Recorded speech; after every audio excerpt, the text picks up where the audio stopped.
네, 여러분 반갑습니다. 네, 중간고사.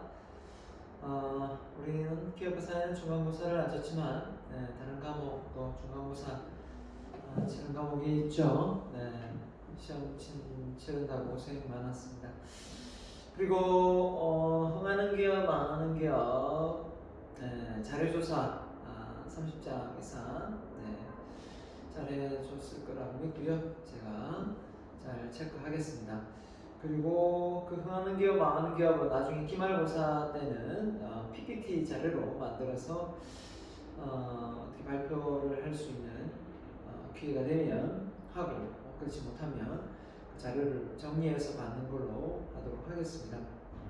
아무튼 기말고사는 꼭 대면으로 치르면 좋겠고요. 만약에 그게 안 될 시에 그런 모든 과제들이 평가 항목에 다 들어가게 된다는 것만 좀 여러분이 이해를 해줬으면 좋겠습니다. 자, 오늘 기업사의 7장이고요. 기업의 환경에 대한 이해인데요. 지금까지 기업에 대한 어떤 부분을 했는지 잠시 보면요. 자, 기업의 개념, 어떤 사회적 정의를 내리죠. 사회 개념 얘기하고, 자, 기업하고의 사회의 상호작용을 했습니다. 얘기했었고, 그 다음에 기업가 정신에 대해서 얘기했고요. 그 다음에 기업의 목적, 그 다음에 지난주에 기업의 성장과 집중에 대한 하면서 R&D 얘기를 하고요. 그 다음에 또 뭘 얘기했습니까? 뭐 다양한 얘기를 많이 했죠, 그죠? 인수합병 얘기도 많이 하고요. 그 다음에 기업 환경에 대한 이해입니다. 7장. 그 다음에 8장은 기업과 이해관계자의 집단 이렇게 넘어가고요. 즉 기업 환경에서 좀 세분화시켜가지고 소비자, 사회적 책임, 윤리 경영, 친환경 경영 여기에서 이제 기업 환경에서 많은 이해관계자들 속에서 있던 부분이 좀 디테일하게 확장되어서 한 차트가 만들어지고 있습니다. 기업의 경영 관리 이 정도 되면 진도가 거의 나가지 싶은데요. 아무튼 그렇습니다.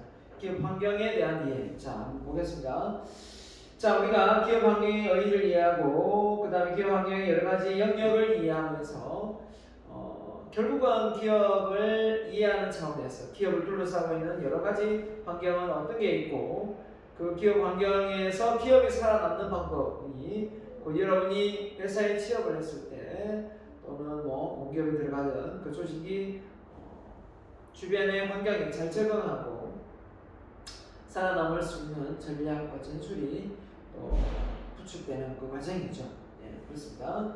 자, 그래서 우리가 기업 환경 이야기하면 한번 정의를 내려볼까요? 자, 기업의 내부와 외부 환경 상호작용을 하는 모든 시스템을 말한다.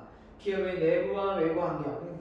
한마디로 기업 환경 보면 꼭 외부에 있는 환경뿐만 아니라 내부에 있는 종업원이나 노동조합부터 시작해서 기타 등등 이해관계자 모든 것이 다 포함되는 내용이고요. 그 기업의 윤리 강령이나 또는 기업 문화 이 모든 것들이 기업 내부 환경에 속합니다. 자, 이렇게 기업의 내부 환경, 외부 환경 이야기하니까 우리 전략 중에 생각나는 게 바로 뭐였죠? SWOT 분석이 생각나네요. 외부 환경에 뭐죠? 외부 환경의 기회 요인과 위협 요인을 알고 내부 요인의 강점과 장점을 강점과 약점을 찾아서 외부의 환경에 잘 적응하고 강점은 살리고 약점은 보완하는 그런 전략이 생각이 납니다.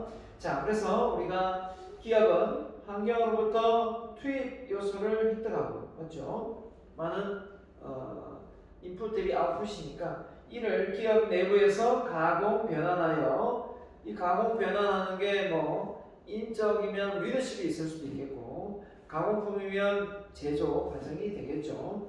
자, 제품이나 서비스를 환경으로 다시 방출하는 개방 시스템이다.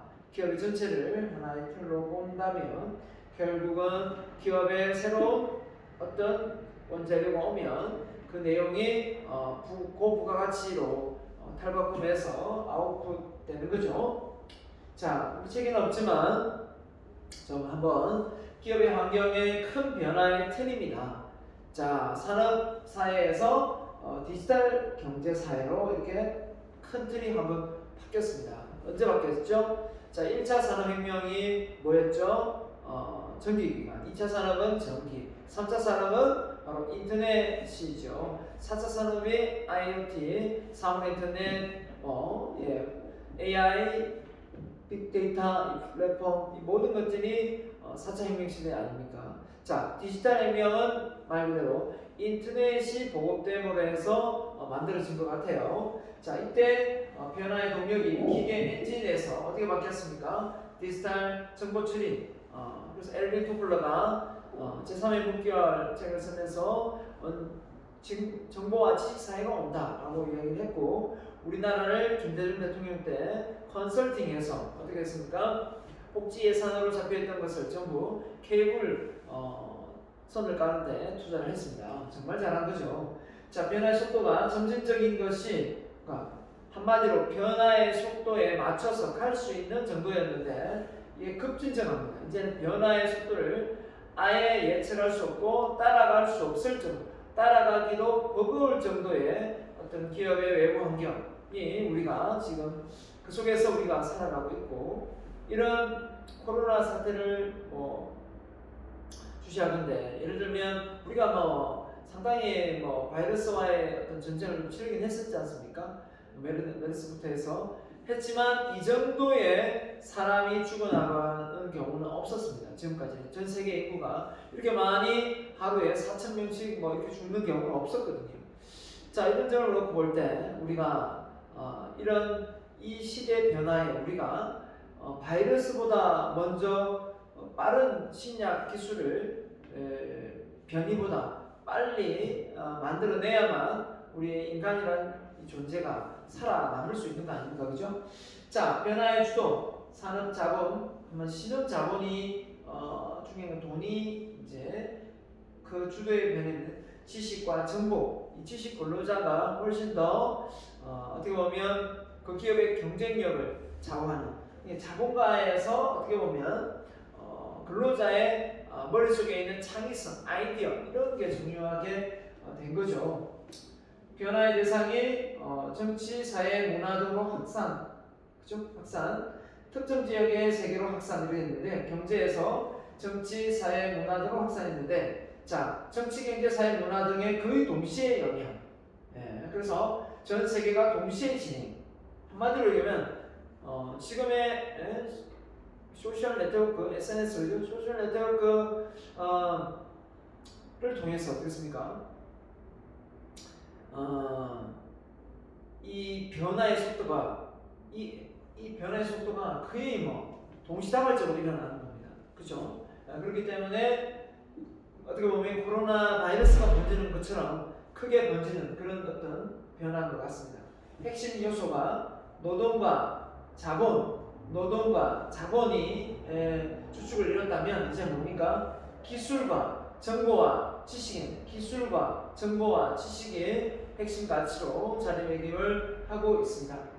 자, 고용 자체가 예전에는 어떻습니까? 평생 직업, 그죠? 평생 직업 이런 쪽이고, 임금을 위한 노동, 돈을 많이 주면 열심히 일하는, 그래서 단순 노동 이런 부분이 큰 줄을 이뤘다면, 이제는 사람이 돈이다. 캐피탈, 그죠? 휴먼 캐피탈이고, 평생 직장, 평생 교육. 한마디로 얘기하면 그냥 어느 시기에 단순하게 일하고 끝내는 것이 아니라 일을 할 수 있을 때까지 끊임없이 계속해서 직장을 구해야 되는 상황에 놓여진 거고요.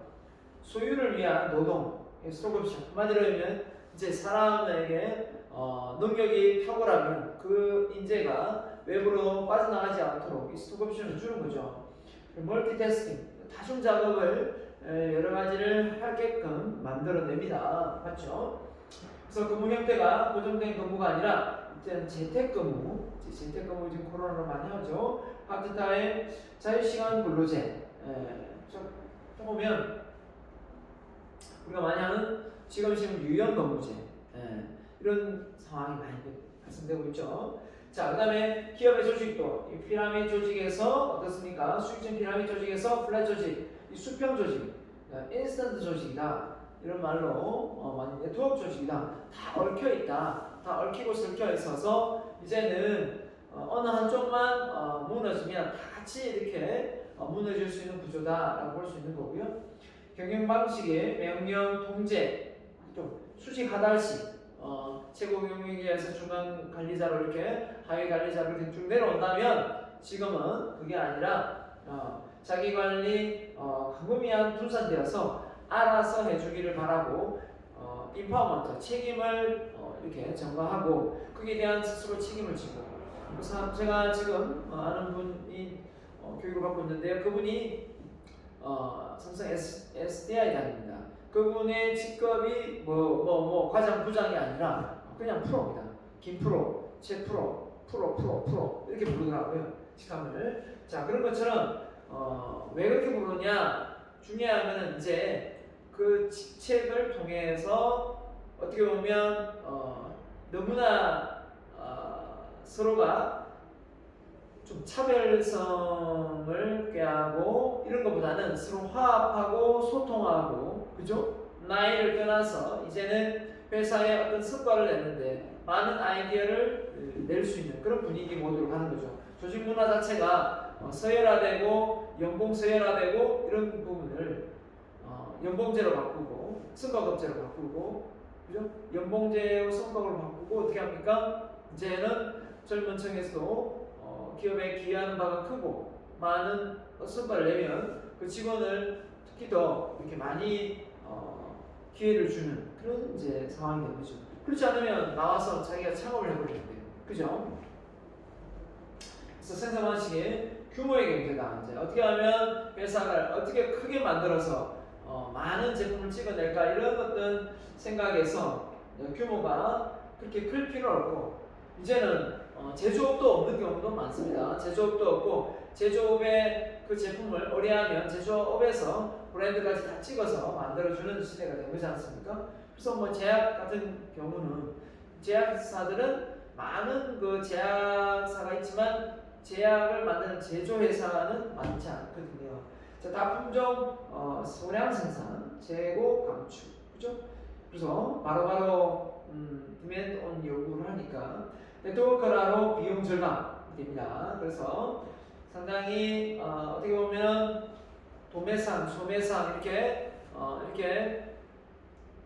단계별로 오던 방식이 바로 직거래로 오토입니다. 온라인에서 오프라인 바로 직거래로 해서 할 수 있는 시스템이 되기 때문에 생산과 소비가 바로 일어날 수 있는 부분이죠. 자, 그래서 판매 방식이 대규모 시장과의 근접성, 전자상거래를 통한 원투원 마케팅. 그래서 이제는 마음 먹으면 개인이 얼마든지 자기의 광고를 할 수가 있고 할 수 있는 공간이 많아졌습니다. 그죠? 예, 그래서 소셜미디어 시스템 자체가 많지 않습니까? 자, 그래서 산업 구조가 제조, 생산자 중심이었다면 이제는 서비스업 중심으로, 소비자 중심으로 확실히 바뀐 것 같습니다. 소비자가 이제는 갑이 되는 시대가 왔다라고 볼 수 있겠고요. 그렇다고 해서 소비자가 뭐 생산자를 우습게 보면 그러면 안 되겠고요.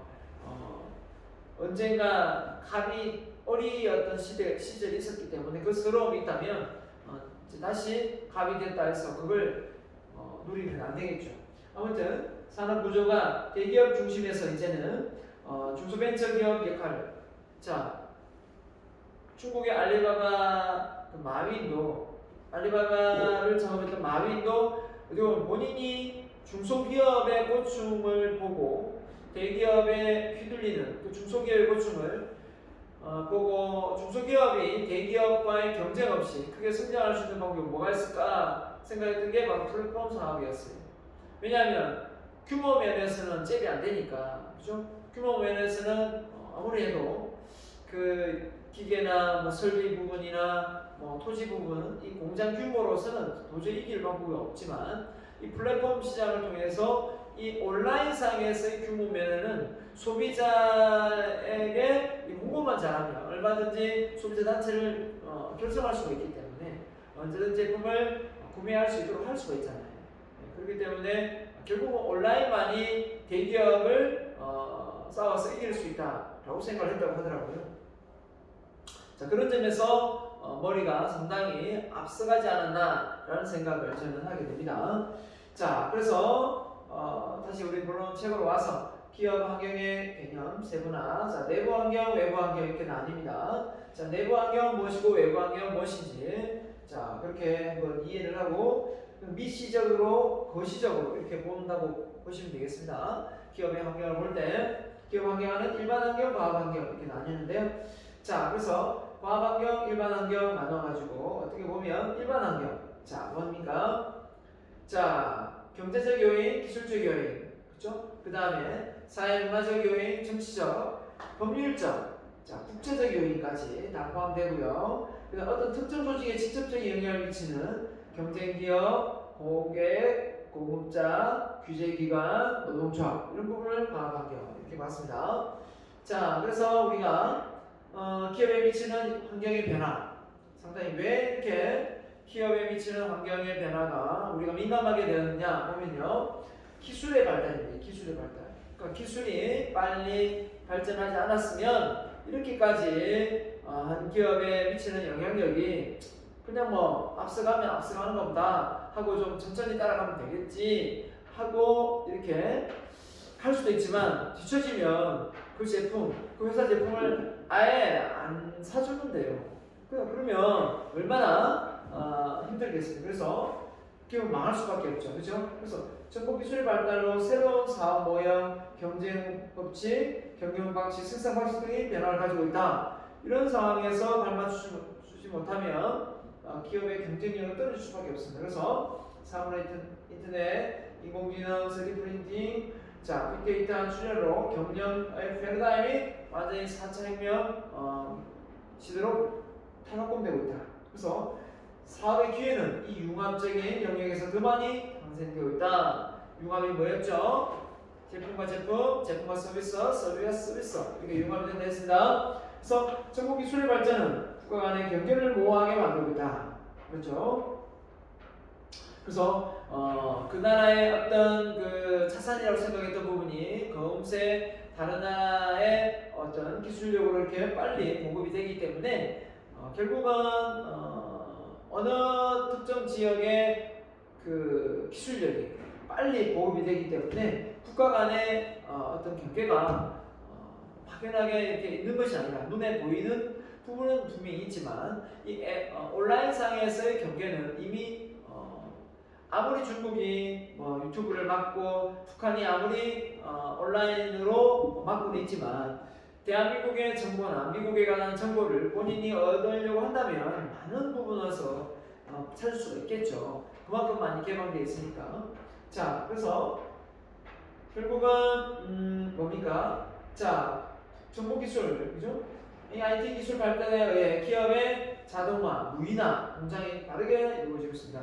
요즘에 이제 무인화 아직까지는 좀 문제가 많더라고요. 무인 아이스크림, 무인 커피숍, 무인 빨래방 이런 부분에서 난동을 부리고 막 그죠? 온갖 아이스크림을 계산대에 두고 그냥 나가버리는 이런 손님도 있고 아무튼 여러 가지 불미스러운 일이 많이 일어나고 있더라고요. 하지만 첫째 문제 우리 젊은 세대들이 자리를 잡고 해나가면 아마 그게 이제 기정사실로 될 겁니다. 그죠? 그러다 보니까 제가 여러분 나이만 할 때는 아르바이트 자리가 정말 많았어요. 이삿짐을 할 수도 있고 다양하게 주유소 알바도 할 수 있고 커피숍 알바는 기본이고 정말 알바가 물론 알바비가 얼마 되지 않았어요. 지금처럼 8,000원 이렇게 되진 8,000 얼마씩 이렇게 되진 않았기 때문에 좀 그런 장점 물론 물가 상승률이 있기 때문에 그렇지만 하지만 아무튼 길거리에 울대 앞에 길거리에서 노점을 하게 됐어요. 울대 학생들이 CD도 팔고 테이프도 녹음해서 팔고 옷도 팔고 심지어 이렇게도 해서 학비도 되고 그랬어요. 근데 지금은 그런 걸 완전히 못하게 막아버렸죠. 그래서 기존에 그 세금 내면서 장사하는 사람들이 다 이제 이건 불공정하다 이렇게 해서 그걸 못하게 지금 막고 있는 부분이 있기 때문에 그렇게 된 것 같고요. 아무튼 이런 무의나 이런 부분이 편리함은 있지만 이 편리함이 또 우리에게 새로운 일자리를 또 빼앗는 그런 경우도 없지 않아 있는 것 같습니다. 그래서 정보기술의 발전은 기업의 윤리 문제를 더욱 강조하고 있다. 윤리 문제. 자, 윤리 문제하고 정보기술하고 무슨 관련이 있을까? 좀 의아하죠. 아니 정보기술이 발달한다고 윤리 문제가 왜? 이렇게 생각하겠지만 그만큼 어떤 사건 사고가 일어나면 그거를 많이 공유한다는 말이죠. 공유해버리니까 그 기업이 만약에 사원이 자기 개인적인 어떤 불이익을 당했지만 그걸 SNS에 올려서 이렇게 많이 공유가 돼버리면 그게 일파만파 퍼져서 상당히 걷잡을 수 없는 상황으로 발전되거든요. 그렇기 때문에 이게 만약에 잘못된 정보를 하더라도 이게 퍼지는 데는 순식간이잖아요. 그렇기 때문에 이게 단점입니다. 장점은 예전 같으면 그냥 모르고 넘어갈 그런 어떤 불미스러운 일들이 그죠? 많은 이슈화되어서 많은 사람들이 공유되어서 다시는 이런 일이 일어나지 않도록 예방 차원에서 예방을 할 수 있는 그런 어떤 법적 규제를 강화할 수 있는 정도 있지만 이게 그렇지 못하고 잘못된 정보를 본인이 마음만 먹으면 얼마든지 한 사람을 좀 하루아침에 이렇게 바닥으로 추락시킬 수 있는 그런 시대도 지금의 시대입니다. 아무튼 이런 기업에 일어나는 다양한 어떤 일들을 직원들이 조용히 있지 않고 그걸 홈페이지나 그죠? 사내 아니면 외부에 이렇게 노출시켰을 때 그 파급 그 기업의 이미지의 어떤 그 실추는 이로 말할 수 없이 크기 때문에 기업의 윤리적인 부분을 이제 지나침이 없는 거죠. 자, 계속 강조해도 지나침이 없는 겁니다. 자, 왜냐하면 모든 기준에 변수가 있을 수는 있는데 윤리적이고 도덕적이고 어긋남이 있다면 그 변수는 온당치 못한 거죠. 안 아니면 못한 거예요. 단기로 봤을 때는 회사의 이익이 될지 모르지만 장기로 봤을 때는 회사의 불이익이 오는 게 대부분이거든요. 그렇기 때문에 결국은 윤리적인 문제가 기업에서 어떻게 보면 많이 앞으로 거론될 거고 이런 부분이 사회에 널리 퍼져 있을 때 우리나라가 OECD 국가 중에서 윤리 도덕 지수가 좀 더 높은 그런 나라로 상승되지 않을까라고 생각합니다.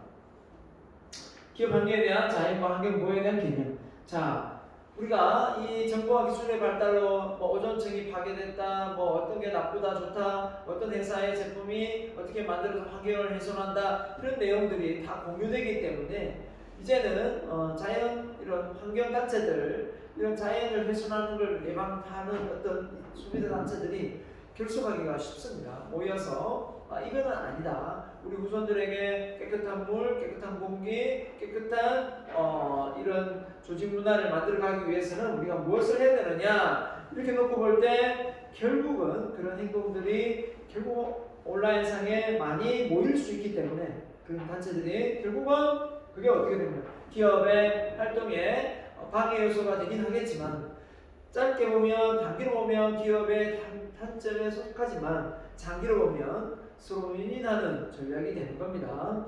결국은 기업이 그 지역사회 공해를 일으키면서 그죠? 자기의 사업을 이익을 목적만을 달성한다면 그거는 문제가 심각한 거 아닙니까? 그죠? 자, 그래서 하나씩 보면 정보기술의 발전 사업 모형, 경쟁 법칙, 경영 방식, 생산 방식 변화가 가져온다. 자, 단순히 생산자, 도매상, 소매상 해서 소비자에게 넘어왔다면 이제는 생산자에서 소비자도 생산에 기여해서 프로슈머가 그죠? 컨슈머가 되는 거죠. 어떻게 보면 고객도 어떻게 보면 생산자가 되는 그런 상황에 되는 상황이 됩니다. 기존의 이런 방식들이 예를 들면 기획을 하고 R&D 연구를 해서 제조하고 마케팅하고 판매하는 부분이 이렇게 순환을 했다면 이제는 이 플랫폼의 어떤 이 온라인상에서 이 플랫폼 회사를 통해서 아니면 이런 연결할 수 있는 온라인의 어떤 사이트를 통해서 다 연결해서 여기에 있는 자료를 어떤 부서든 다 활용해서 반영할 수 있는 분위기로 이제 바뀌고 있는 겁니다. 그렇죠? 자, 그래서 이런 어떤 상황이 이 플랫폼을 가지고 있는 회사들이 결국은 다 취합해서 어떻게 보면 중개 수수료를 받고, 그렇죠? 공장 하나 짓지 않고도 사업이 엄청나게 규모가 커지는 그런 상황이 벌어지고 있는 게 현 시대가 아닌가 생각합니다. 그래서 사물 인터넷, 그렇죠? 4차 혁명 시대에 이 사물 인터넷, 인공지능 이런 모든 부분이 결국은 우리의 어떤 생활 패턴을 완전히 자동화, 편리하게 바꿔놓고 있습니다. 그런데 이게 마냥 좋다고는 할 수는 없지만 우리가 직업적으로 내 직업이 어떻게 될지 너무 단순 반복적인 직업이라면 지금이라도 이 AI한테 내 일자리가 빼앗기지 않으려면 머리 써서 생각하고 감정을 이입할 수 있는 그런 직종으로 갈아타는 게 올바를 겁니다. 그래서 살기에는 융합적인 영역에서 더 많이 탄생하지 않습니까? 그래서 이렇게 다양한 부분이 복합기, 프린트기 합치고 스마트폰에서 많은 부분이 지금 결합을 하고 있습니다. 많은 앱 자체가 어떻게 보면 그죠? 앱 자체가 스마트폰 안에 모바일 앱 등이 정말 많이 첨가되고 있고 그 다음에 그 의료기기, 레고너치 기기가 발달, 그 다음에 제품과 서비스 많은 오프라인에 있는 게 온라인이 되기도 하고 이북이죠. 그 다음에 스크린 골프 그냥 현장에 가서 쳐야 될 게 스크린 보고 치고요. 야구도 되고요. 골프도 되고요. 또 뭐가 될까요? 다양한 게임도 이제 많이 그렇게 하고 있고 운동을 하면서 게임도 하고 있으니까 제품과 서비스가 한 몸에 되고 이제 이렇게 다양한 렌탈 서비스 정수기가 너무 비싸니까 정수기 렌탈도 있어요. 복사기도 있죠. 심지어 상조회사하고 뭡니까? 냉장고 만드는 회사하고 상조회사하고 힘을 합쳐가지고 이 서비스를 합치니까 냉장고도 서비스 받아 또 뭡니까? 네, 뭐 다양한 스타일리스트도 돼. 그래서 무료로 돼. 또 뭡니까? 비싼 뭐 세탁기부터 시작해서 상조회사하고 결합해서 TV, 냉장고, 세탁기부터 시작. 이거 뭡니까? 제품과 서비스를 해서 뭐 얼마 정도의 상조에 가입하면 그걸 무료로 주고 받고 이런 거 있습니다. 자, 그다음에 서비스와 서비스입니다. 바깥 슈명설죠. 은행과 보험. 자, IPTV 인터넷에서 TV로 영화, 넷플릭스도 여기에 해당되고요. 그 다음에 가상 피팅, 옷을 직접 가서 입지 않아도 온라인상에 입고 옷이 제조되는 그런 상황에 놓이게 되는 것 같습니다. 자, 그래서 IT 기술에 관련된 어떤 키워드를 한번 보면 NT, 나노 기술, BT, 바이오 기술, ST, 우주항공 기술, IT, 잘 알고 있고요. IT 정보 기술, CT, 바로 문화 기술. 자, 문화를 활용해서 어떻게 보면 그 기업의 각 지역마다 특색을 살리는 경우도 많고요. ET, 환경 기술 이렇게 해서 6T 기술의 융합의 시대다 이런 말을 많이 하고 있습니다. 하여튼 기술력이 포함되지 않는 곳은 없다. 그렇기 때문에 그 기술력의 바탕으로 모든 것이 다 융합되어 있다라고 볼 수 있겠습니다. 그래서 예를 들면 사이버상의 물리 시스템, 기계부품, 자 공유 경제, 자 뭐가 있습니까? 우리나라는 없지만 바로 금지시켰죠. 이거 이제 우버죠, 우버. 자, 미국 같은 우버를 만들어서 뭡니까? 차를 운행하지 않는 쉬는 차. 그 차를 공유해서 일정의 수수료만 내고 이제 주인에게 공급해주면서 결국은 그걸 많은 사람들이 이용하는 거죠. 그냥 가만히 쓰가 있는 차를 그걸 어떻게 하는 거고. 그 다음에 직무 역량의 안정성, 그죠? 리쇼어링이에요. 리쇼어링은 결국은 임금이 싸고 또 뭡니까? 공장이 크게 지으려니까 토지가 싼 쪽을 많이 선진국들이 뭐 중국이나 인도나 뭐 베트남 이렇게 갔었지만 이제는 무인 시설이 들어서면서 사람이 없어도 기계로 제조를 하다 보니까 이제는 그런 어떤 곳에 가서 결국 공장을 짓지 않아도 되는 상황이 되다 보니까 자국으로 공장을 불러들이는 거죠. 자국으로 해서 리쇼링을 해서 한때는 이 트럼프가 이 정책을 펼쳐가지고 상당히 먹혀서 미국의 일자리가 많이 일어나고 있었습니다. 참 좋은 부분이긴 하지만 이 부분이 너무 강하면 우리나라 형성 때문에 세국 정책처럼 세계에 일어나는 모든 그 상황을 다 고려치 않고 자국의 이익만 생각하는 그런 상황이 벌어지면 결국은 다른 나라들은 망하든 말든 상관없이 우리나라만 잘 살면 된다라는 사고방식에 개인주의가 빠질 수 있습니다. 그건 아니지요. 그건 아닙니다. 그런 생각을 가져서는 안 되고 서로가 개도국이든 선진국이든 그죠? 미개발국이든 서로가 상호 윈윈할 수 있는 방향으로 올라가야지 계속해서 잘 되는 기업은 잘 되고 못 되는 기업은 계속 못 되면 누가 같이 힘을 합쳐서 다음에 또 프로젝트를 하려고 하겠습니까? 말이 안 되는 거죠. 그래서 결국은 이 리쇼링이 좋긴 하지만 계속해서 일어난다면 부익부 빈익빈의 현상, 잘 사는 나라 못 사는 나라가 너무 확연하게 많이 차이가 날 수도 있다라는 생각입니다. 온디맨드 서비스 바로 주문 생산이고요. 그 다음에 플랫폼 잘 알죠? 카카오부터 시작해서 네이버 이런 뭐 SKT 텔레콤도 역시 이런 KT부터 시작해서 이 플랫폼 사업이 뛰어들기 때문에 앞으로 얼마든지 이런 시장이 커지고 있습니다. 또 온라인 오프라인이 연결되면서 심지어 시골에서 감자재배, 고구마, 마부터 시작해서 모든 제품이 온라인으로 바로 직거래로 판매가 되는 그런 상황이고요. 자, 이런 부분에서 어떻게 보면 우리가 이 4차 산업혁명에 발맞추어서 우리가 그 기술력을 바탕으로 융합되고 있다는 걸 알고 우리가 잘 헤쳐나가야 되겠습니다.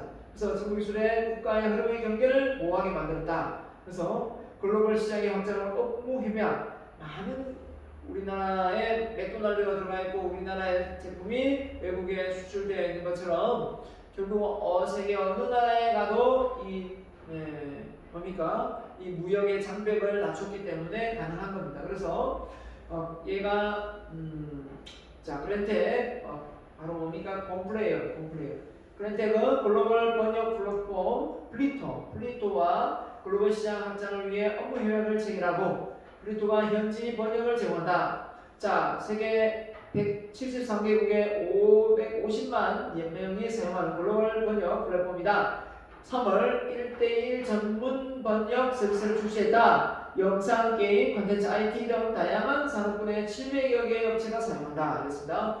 이 콤플레이어, 콤비디오, 리모트 등 그래텍 주요 소프트웨어가 이 번역 회사와 협약을 맺고 업무를 통해서 독일어, 프랑스어, 이탈리아, 포르투갈어까지 번역이 되어서 나가니까 그 현지 사람들이 소프트웨어를 활용하는데 얼마나 잘 활용하고 싶겠어요. 그죠? 그 때문에 이 그래텍의 대표 광정욱은 세계 콤플레이어가 사용자에게 더욱 편리한 경험을 제공하기 위하여 업무 협약을 체결했다라고 말했습니다.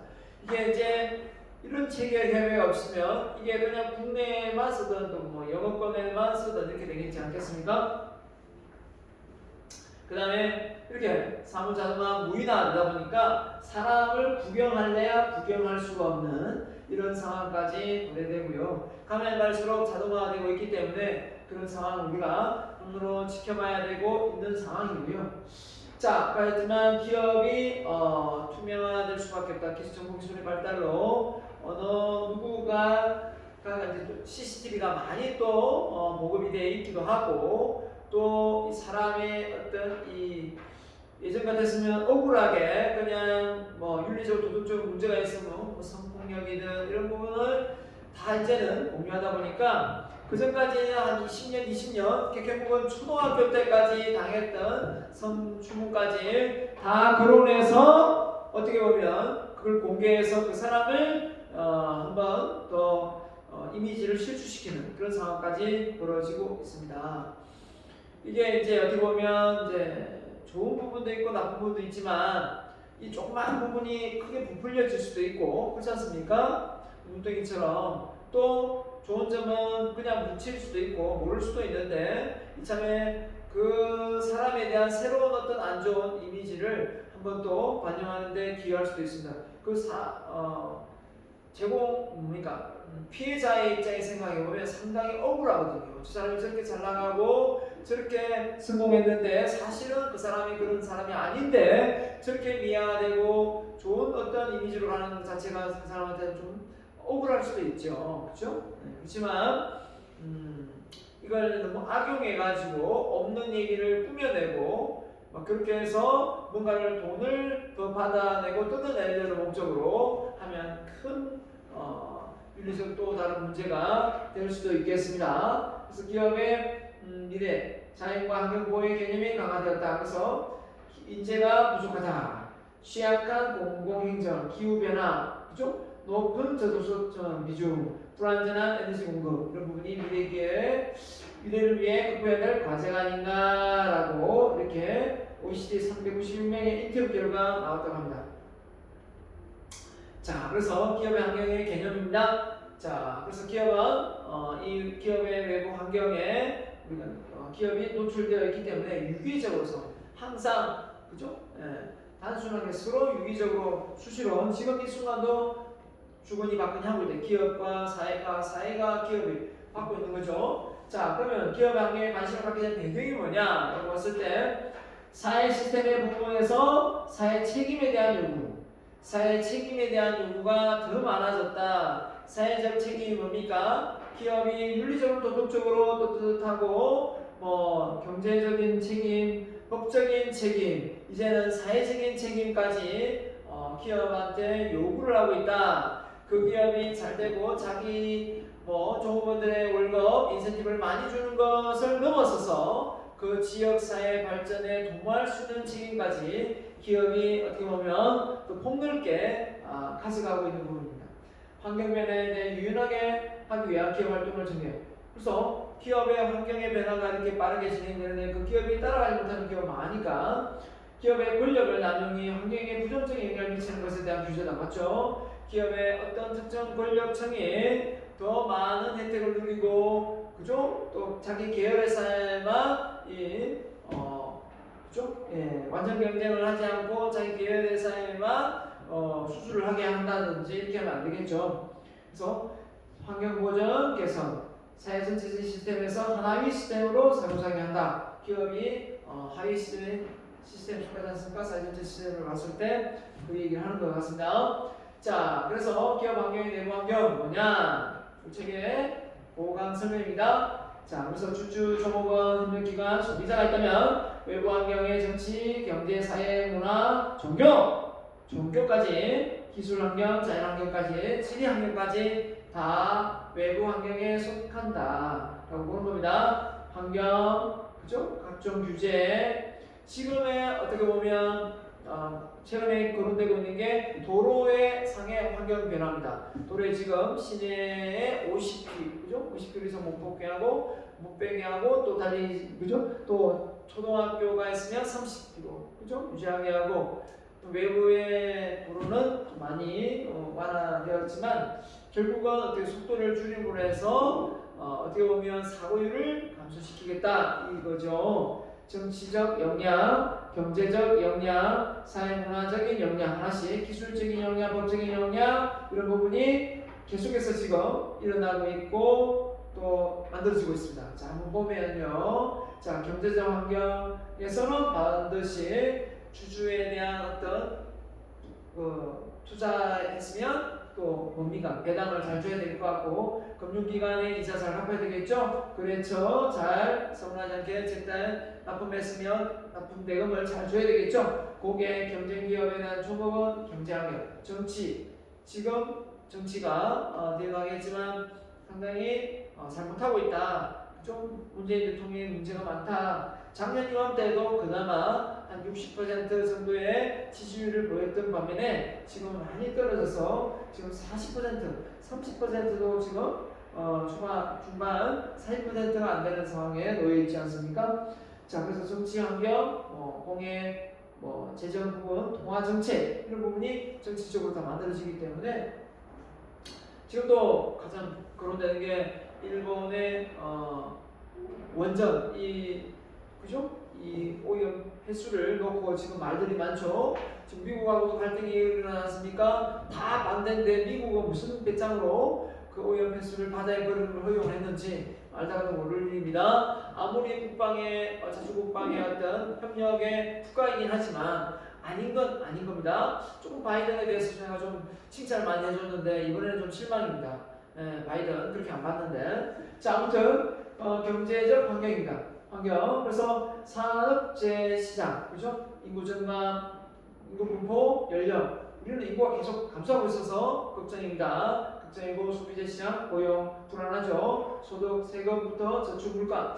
그래서 어떻게 보면 이번 정부가 가장 좀 더 빠르게 진행했던 게 임금. 저 임금을 좀 올렸잖아요. 너무 급하게 올려는 바람에 여기에 종사자들이 어떻게 보면 더 근무 환경이 열악해지는 그런 상황에 놓이게 된 겁니다. 그래서 점진적으로 성장하면서 경제가 성장하면서 올라가는 건 괜찮은데 너무나 갑자기 이렇게 올리니까 2,000원, 3,000원 하던 알바비가 갑자기 8,000원까지 가버리니까 심지어 10,000원까지 가겠다고 하고 8,600 얼마인가? 70원, 80원인가? 90원인지 모르겠네. 아무튼 그렇게 올리다 보면 어떻습니까? 결국은 근로자를 덜 뽑게 되죠. 덜 뽑게 되는 겁니다. 그 다음에 기술적인 환경, 공태적 환경 계속해서 움직이고 발전을 하고 있고 사회문화. 자, 하나씩 보겠습니다. 지리적인 어떤 부분에 영향도 있을 수 있고 윤리적인 부분. 자, 경제 환경. 자, 지금의 경제 환경이 글로벌 전체로 놓고 봤을 때 고성장 아니죠. 저성장입니다. 저성장이고 한마디로 이제 성장률이 우리나라도 지금 3%, 1몇 프로, 7% 정도 예측하고 2%가 채 되지 않고 앞으로 3%까지 되면 참 좋겠지만 중국이 그나마 10%, 15% 가던 게 지금 계속 성장을 못하고 지금 7%, 8% 가고 있고 미국도 지금 성장을 하고 있습니다. 그래서 글로벌 유동성 증대와 예측 불허의 시장 환경. 자, 경기 둔화, 신정부의 부양 정책 이런 부분, 부동산 침체, 그죠? 가계 부채 위험성. 부동산 침체는 무슨 부동 침체요? 부동산 시장의 침체긴 하나 부동산이 너무 많이 아파트가 올라서 결국은 그죠? 세금을 많이 내게 되니까 종부세를 내게 되니까 이제 그 종부세 그 비율 자체도 다시 또 하향해서 상향시키고 또 세금을 또 감면시키려고 하고 있고 또 내년에 대통령 선거가 있다 보니까 국민들의 지지를 많이 받아야 되다 보니까 결국은 또 다시 부동산 투자를 못하게 은행 규제를 많이 그죠? LTV부터 DTI부터 규제를 하다가 지금 어떻습니까? 다시 또 풀어주는 그런 상황에 놓여 있습니다. 결국은 이게 잘하는 건지 못하는 건지 잘 모르겠지만 하여튼 집을 많이 소유하고 있는 다주택자에 대해서 세금을 많이 부과를 해서 그 사람들이 집을 빨리 팔 수 있도록 길을 터주는 작업이 중요한데 그걸 지금 못하고 있는 것 같습니다. 중요한 것은 그 다주택자가 바로 국회의원들이고 고위직 관부들이기 때문입니다. 이게 문제인데 본인이 많이 들고 있기 때문에 그런 정책을 펼치지 못하고 있는 거죠. 자, 그래서 문제가 되는 것 같습니다. 자, 그래서 금리가 이렇게 어떻습니까? 0.75부터 미국은 0.025에서 미국이 이제 올라가고 있습니다. 금리가 0.5%에서 금리를 지금 올리고 있는 추세고 우리나라는 아직 동기를 하고 있습니다. 자, 그래서 경제 환경이다. 독점 경제 상황, 과점 특정 자동차, 일단 불안정 경쟁이다. 완전 경쟁이 좋긴 하지만 결국은 불안정하죠. 이게 완전 경쟁에 놓일 수는 없는 거고 불안정 경쟁인데 이런 과점 시장도 있을 수 있고 독점하는 시장도 있을 수 있습니다. 그래서 독점 상황일 때 어떻게 하느냐? 교통시설물, 근린공무원, 국방시설, 경찰, 관광 이건 정부가 도맡아서 이걸 해야만 이걸 만약에 나중에 이걸 만약에 민영화 시켰다 했을 때 이 상황에서 벌어질 수 있는 그 상황들 생각해 보세요. 엄청난 일이 벌어지겠죠. 나라 안 지키고 그냥 다 그냥 탄핵으로 어떻게 됩니까? 자, 아무튼 그렇습니다. 자본주의 가지고 있는 거고요. 그래서 우리가 그 나라의 경제 성장률 GDP라고 많이 보죠. 자, GDP를 이야기하면 보통 gross domestic product에서 국내 총생산을 많이 봅니다. 자, 국민 총생산, 국민이 해외에 나가 있는데도 불구하고 그 나라 국민 모두가 다 버는 걸 국민 총생산. 국내에 그냥 벌어들이는 수익에 대해서 국내 생산. 보통은 국내 생산에 대해서 GDP를 많이 보죠. 1년에 생산한 모든 비율. 이 금액이 3만 불 정도 넘어섰을 때 우리는 선진국이다. 자, 이렇게 보고 있는 거죠. 자, 정치 환경입니다. 민심이 어땠습니까? 자, 16년 20대 총선 때는 보시면 새누리당이 105석, 더불어민주당이 이렇게 가다가 그죠? 이렇게 가다가 105석 이렇게 됐습니다. 21대 총선에 어떻게 됐습니까? 더불어민주당이 이렇게 가고 민주미래통합당이 이렇게 갔습니다. 자, 이렇게 되다가 지금의 또 상황이 어떻게 바뀌었냐? 지금 2021년 보궐선거에 자, 부산시장부터 시작해서 서울시장까지 어떻게 됐습니까? 다 지금 국민의힘당이 또 앞서고 있습니다. 자, 이런 걸 놓고 볼 때 정치적인 어떤 부분이 어느 또 라인에 줄을 서야 된다. 기업의 입장에서 보면 또 많이 달라질 수 있는 부분도 있습니다. 그래서 자, 이게 이제 정치하고 정경유착을 안 해야 되는데 또 이 기업을 크게 운영하다 보면 이게 안 읽힐 수도 없고 참 힘든 건 사실입니다. 사실 뭐 내가 이재용 회장을 편드는 게 아니라 국가 정부의 파워가 세다 보면 회계 감사를 아주 심하게 벌릴 그런 위협을 주면서 만약에 국가가 하는 일에 개인 기업이 법인 기업이 어떤 공헌을 하게끔 유도를 합니다. 그걸 안 할 시에 그 기업에 대한 어떤 불이익이 더 크기 때문에 또 요구 조건을 들어줄 수밖에 없죠. 그런 점에서 박근혜 정부 때 삼성도 어떻게 모르겠습니다. 적극적으로 뭐 로비 활동을 했는지 안 했는지는 알 수는 없지만 뭐 좋은 뜻으로 해석한다면 할 수밖에 없지 않았겠는가 최순실 스타일을 봐서는 그죠? 그런 생각합니다. 자, 아무튼 제 개인적인 생각이니까 여러분 너무 개의치 마시고 여러분 스스로가 그냥 판단하면 되겠습니다. 그래서 뭐 아직까지 뭐 박근혜를 석방해야 된다, 말아야 된다 말들이 많죠. 이것도 저것도 말이 많은데 그걸 정치적 이슈화 시킬 수는 없는 거고 각자의 개인의 의견에 맞춰서 다수의 의견에 편중되어서 정책이 만들어지지 않을까 저는 생각합니다. 모든 제품이 이렇게 도입부, 성장기, 성숙기, 세태기가 있는 것처럼 결국은 경쟁의 환경에 노출되어 있을 수밖에 없습니다. 그렇기 때문에 이 인구의 감소가 우리한테는 어떻게 보면 가장 큰 약점이 아닌가 생각합니다. 그러니까 너무나 우리나라 국민이 고등교육 많이 받다 보니까 너무 똑똑해졌어요. 그러다 보니까 편리함, 이 편안함을 너무 추구합니다. 그러다 보니까 희생과 헌신 이런 자비 이런 걸 좀 많이 못 배운 것 같아요. 그러다 보니까 부모한테 받았던 사랑, 헌신, 사랑을 또 내가 자녀를 통해서 후세에 이렇게 주려고 했는데 지금 당장 내가 편안하고 돈 적게 벌고 아이 하나 태어나면 한 2억씩 벌어야 되기 때문에 그 돈 내가 안 벌는데 그냥 나 혼자 잘 행복하게 잘 살다 가겠다. 나는 결혼도 안 하겠다. 이런 생각 또 시험과 아기로 결혼을 하고 아기를 또 입양하겠다 할 수도 있고 다양하게 되다 보니까 인구수는 계속해서 감소하고 있다는 사실입니다. 그래서 이 인구의 감소가 앞으로 우리나라에게 미칠 영향력이 국가의 경쟁력까지 위협을 할지 안 할지는 잘 모르겠지만 그렇습니다. 자, 그래서 인구가 많은 비율로 봤을 때 이렇게 중국, 인도, 미국 순서로 인구가 펼쳐져 있습니다. 자, 그래서 우리가 이 기술적인 환경 그렇지 않습니까? 이 플랫폼 시장을 통해서 네이버니 카카오니 구글이니 이런 걸 통해서 기술력의 보급률이라는 것 자체는 우리가 지금 실감하고 있는 겁니다. 실감하고 있죠. 주식수가 올라가는 주식을 사서 해보면 올라가는 거는 알 수가 있습니다. 자, 그래서 이런 무인 자동차 곧 시행을 하는데 오늘 뉴스입니까? 어제 뉴스입니까? 테슬라에서 무인 자동차 하다가 교통사고로 운명을 달리했다라는 게 나오더라고요. 아직까지 시험 단계에 있는 건 사실인 것 같습니다. 완전 자동화되기 전까지는 완전 자동화 된다면 사고율은 제로입니다. 제로.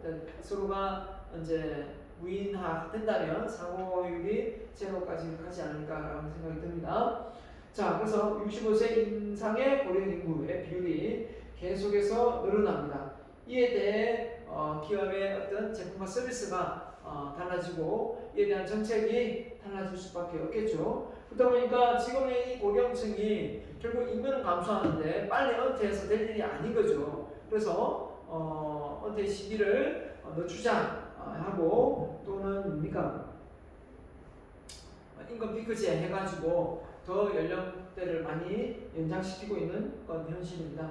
자, 그래서 이렇게 사회 문화 환경이 정말 다르다는 것을 이렇게 스마트폰 보고 이렇게 노는 거하고 그죠? 이렇게 가만히 앉아서 가는 거하고 다른 세대인 것 같습니다. 자, 그래서 보면 문화적 차이가 확실히 느껴집니다. 이게 기업인이 그죠? 기업인이 대통령 악수를 하는데 손에 호중에 손 넣고 악수하는 걸 봤으면 결국은 이런 부분이 문화의 차이지 빌 게이츠가 버르장머리 없는 사람은 아니다라고 저는 말씀드리고 싶습니다. 예, 결국은 우리가 지금 많은 그 중소기업에 가보면 외국인들을 많이 볼 수 있는데요. 그 외국인들을 볼 때 우리나라가 못 살 때 독일 또는 뭐 다른 나라 필리핀 가서 돈 벌어왔지 않습니까? 우리나라 근로자고 간호원들이 간호사들이 가서 외국의 달러를 벌어온 것처럼 우리가 어떻게 해야 되겠습니까? 그 사람들을 무시하고 천대시해서는 안 됩니다. 그렇죠? 개구리가 올챙이 시절 모르면 안 되겠죠. 그래서 이제는 뭐 글로벌 기업이고 결혼도 이제 글로벌 하는데 어떻게 보면 인종차별 절대 있어서는 안 되고 그렇게 가서도 안 될 것 같습니다. 지리적 환경입니다. 이 지리적 환경을 완전히 깨울 수 있는 게 지금 현재 플랫폼 시장입니다. 이 플랫폼 시장이 없었더라면 어떻게 보면 이 온라인상의 어떤 물건 거래가 없기 때문에 이 택배업이 발달했겠습니까? 택배가 그렇게 성장하고 이 뭡니까 그 배달업종이 이렇게 성장할 줄누가 알았겠습니까? 자, 그런 걸 우리가 미리 예측하고 사업을 전개했다면 결국은 성장해서 크게 성공했을 것 같고요. 자, 그래서 윤리 환경입니다. 기업이 가지고 있는 윤리 이미지, 고객 충성도, 기업의 수익 증대. 결국은 장기적으로 봤을 때 지금 당장은 윤리적인 부분이 뭐 크게 이슈화되지 않더라도 크게 이슈화되다 문제가 없을 수도 있어요. 하지만 그 기업의 이미지 가치는 계속해서 실추되는 겁니다. 실추되는 거예요. 그래서 작은 불씨라도 잘 챙기듯이 기업에 있어서 윤리적인 부분은 일어나지 않도록 적인 어떤 직원의 해고라든지 부당 해고라든지 또 뭡니까 어떤 산재라든지 또 뭡니까 또 성관련 이런 상사와의 갈등이라든지 그죠?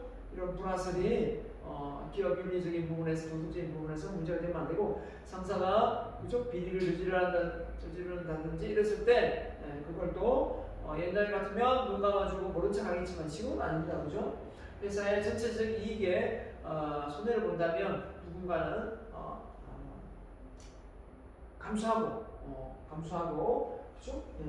그걸 공개하지 않습니까? 그래서 그런 부분에서 요즘 많은 이슈가 되고 있습니다. 최근 국내 해외 시장의 환경 변화입니다.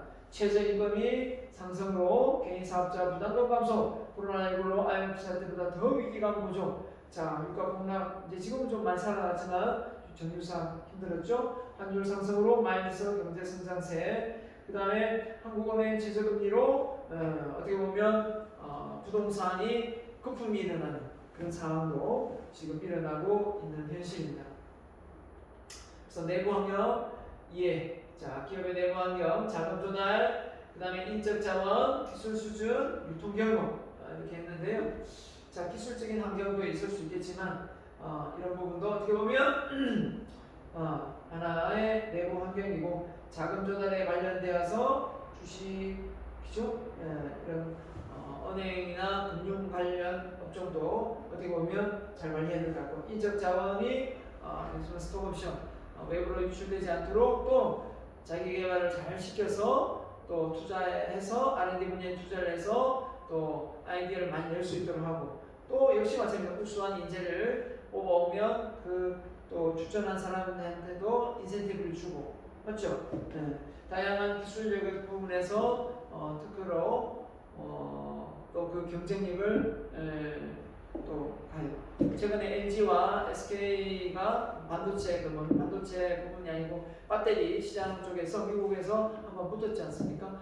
그래서 합의를 보고 서로 다 생산하는 걸로 합의를 봤지만 이런 부분에서 서로가 기술력 특허 침해를 받아 해서 소송을 거는 경우가 많이 일어나고 있습니다. 이런 것 자체가 그 기업으로서의 경쟁력이기 때문에 핵심 가치이기 때문에 그걸 안 뺏기려고 하겠죠. 네. 이런 상황에서 기업을 운영하는 입장에서 보면 기업은 이런 외부 환경, 내부 환경에서 내부의 강점을 살리고 단점은 보완하고 기회를 살리고 위협을 대처할 수 있는 그런 기업의 역량이 필요할 것 같습니다. 자, 여기까지 마무리하겠습니다. 감사합니다.